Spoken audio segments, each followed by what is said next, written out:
অষ্টমঙ্গলায় যেদিনকে বাড়ি যাব সেদিনকে সকাল সকাল কিন্তু আমার মামা আর ভাই কিন্তু আমাকে আনতে চলে গেছিলো।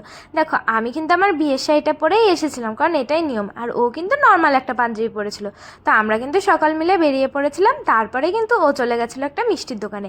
ওখান থেকেও দাঁড়িয়ে দাঁড়িয়ে সবার মন পছন্দ অনুযায়ী মিষ্টি কিনছিল, তারপরে কিন্তু ভাইদের জন্য কিছু খাবার কিনে নিল।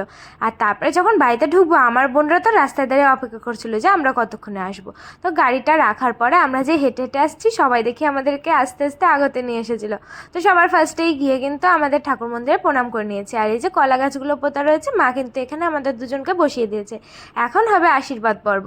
তো এক এক করে দেখি মা, দিদি ভাই, মামি, আমার আরও যারা দিদি ভাই রয়েছে সবাই কিন্তু আশীর্বাদ করা শুরু করে দিয়েছে। আবার কাকিরাও এসেছিল। আর এই আশীর্বাদ পর্ব যে কতক্ষণ ধরে চলেছে তার ঠিক নেই। আর আমাকে আবার দিদি ভাইরা বলছিল যে এখন তো তাও কম, আগে তো সারা পাড়ার লোকেরা আশীর্বাদ করতো। তো আশীর্বাদ মিষ্টিমুখ সব শেষ হয়ে গেছে, তারপর চলে গেছে